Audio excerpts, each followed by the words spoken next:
Hi viewers, welcome to Shri Akshaya's kitchen. இன்றைக்கி நாம் ஒரு சூப்பரான ஒரு சைடிஷ் ரெசிபி தான் பார்க்க போகிறோம். இது வந்து நான், சப்பாத்தி, பூரி இது எல்லாத்துக்குமே செம்ம டேஸ்ட்டாக இருக்கும். என்னென்னா ஃப்ரைடு கோபி மசாலா பார்க்க போகிறோம். நான் அதுக்கு தேவையான அளவு காலிஃப்ளவரை வெந்நீரில் போட்டு க்ளீன் பண்ணி எடுத்து வச்சுருக்கேன். ஃபஸ்ட்டு இதை நம்ம மேரினேட் பண்ணிடலாம்.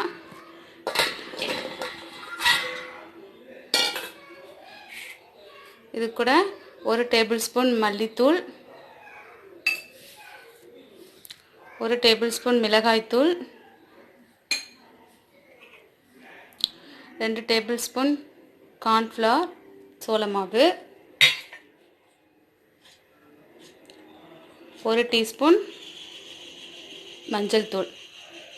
இதெல்லாம் அப்புறம் தேவையான அளவு உப்பு போட்டு இதை நம்ம கலந்து வச்சிடலாம்.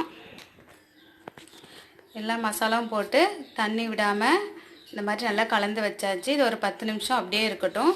அதுக்குள்ளே நம்ம ஒரு 3 மீடியம் சைஸ் தக்காளி பழம் எடுத்திருக்கேன், கொஞ்சமாக இஞ்சி, ஒரு 6-7 பல் பூண்டு, கொஞ்சமாக கொத்தமல்லி தழை, ஒரு அரை டீஸ்பூன் வந்து வெள்ளை எள்ளு எடுத்திருக்கேன். இது எல்லாமே நம்ம மிக்ஸியில் போட்டு பேஸ்ட்டாக அரைச்சி எடுத்துக்கலாம். இப்போ இது மேரினேட் பண்ணி 10 மினிட்ஸ் ஆச்சு. இப்போ இதை நம்ம ஷாலோ ஃப்ரை பண்ணிடலாம். ஒரு கடாயில் நான் ஃப்ரை பண்ணுற அளவுக்கு தேவையான அளவு ஆயில் ஊற்றிக்கிறேன். எண்ணெய் சூடாகட்டும்.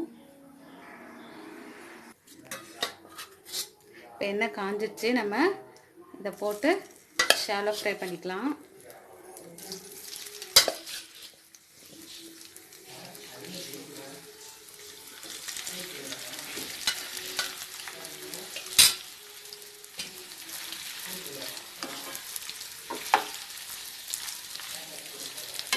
திருப்பி போட்டு எடுத்துக்கலாம். நல்லா தீஞ்சு போயிடும்.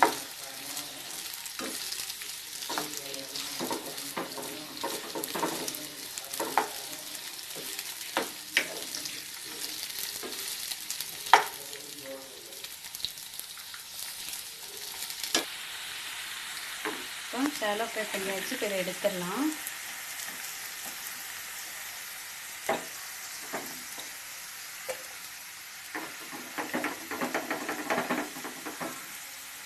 இப்போ அதே கடாயில் நான் கொஞ்சமாக சோம்பு, மிளகு, 2 கிராம்பு, ஏலக்காய், 2 வத்தல், ஒரு பட்டை, ஒரு பே லீஃப் இதெல்லாமே வச்சுருக்கேன்.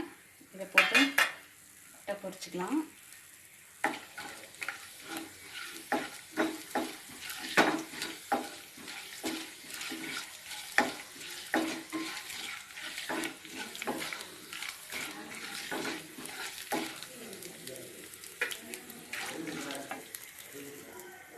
கொஞ்சமாக வெங்காயம் வந்து நான் சின்னதாக கட் பண்ணி வச்சுருக்கேன், அதே ஆட் பண்ணிக்கிறேன்.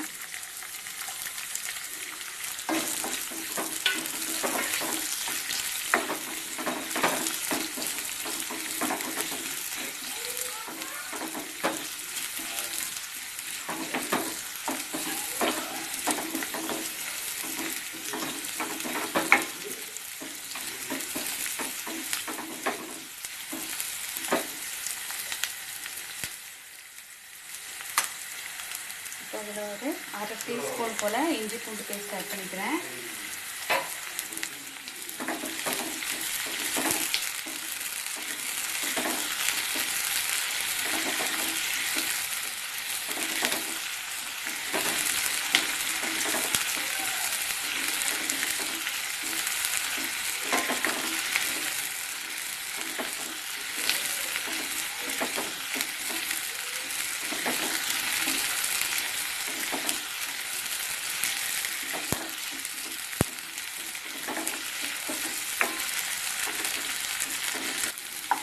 வெங்காயம் நல்லா வதங்கிடுச்சு. இந்த ஸ்டேஜில் நான் ஒரு டேபிள் ஸ்பூன் மல்லித்தூள், 2 டீஸ்பூன் மிளகாய்த்தூள், காரத்துக்கு ஏற்ப நீங்கள் ஆட் பண்ணிக்கோங்க, கொஞ்சமாக மஞ்சள் தூள்,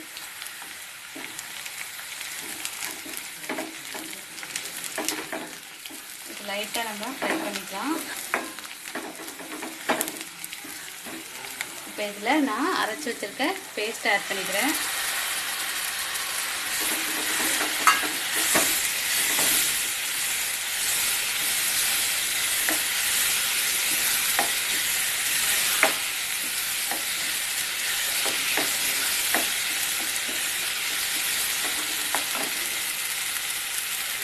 நல்லா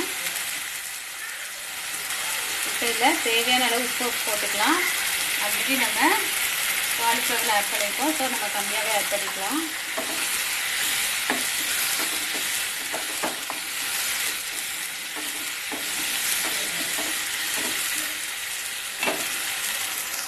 ஒரு நிமிஷம் போல் இதை நம்ம மூடி போட்டு நல்லா வேகட்டும். வெந்ததுக்கப்புறம் பார்க்கலாம். இப்போது ஒரு நிமிஷம் ஆயிடுச்சு. ஓப்பன் பண்ணி பார்க்கலாம்.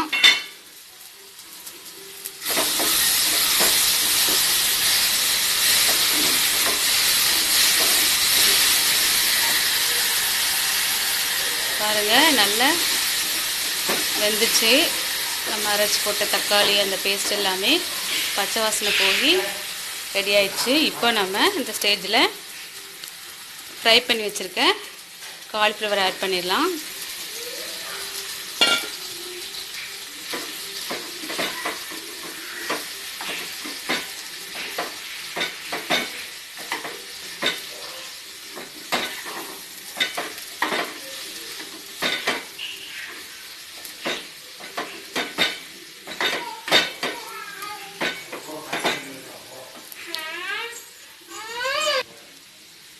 இப்போ இதில் நம்ம கொஞ்சமாக தண்ணி ஆட் பண்ணிக்கலாம்.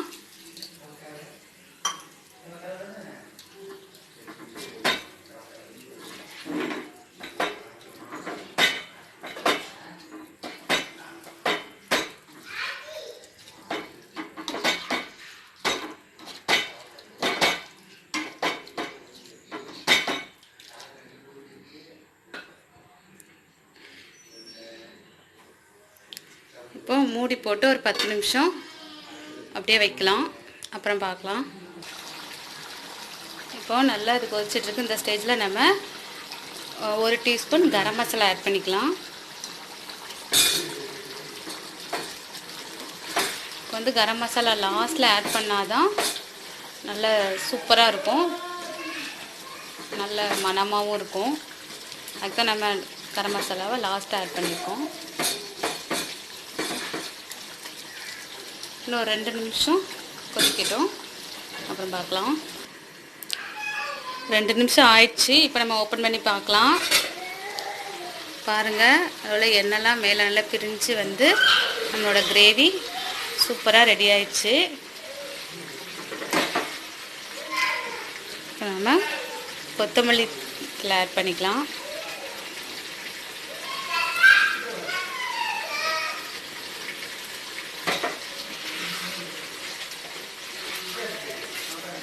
அடுப்பை ஆஃப் பண்ணிடலாம்.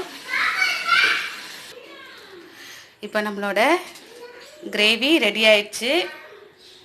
பாருங்கள், இது வந்து நான் சப்பாத்தி பூரி இதுக்கெலாம் ரொம்பவே சூப்பராக இருக்கும். என்ன வியூவர்ஸ், இந்த ரெசிபி உங்களுக்கு பிடிச்சிருக்கா?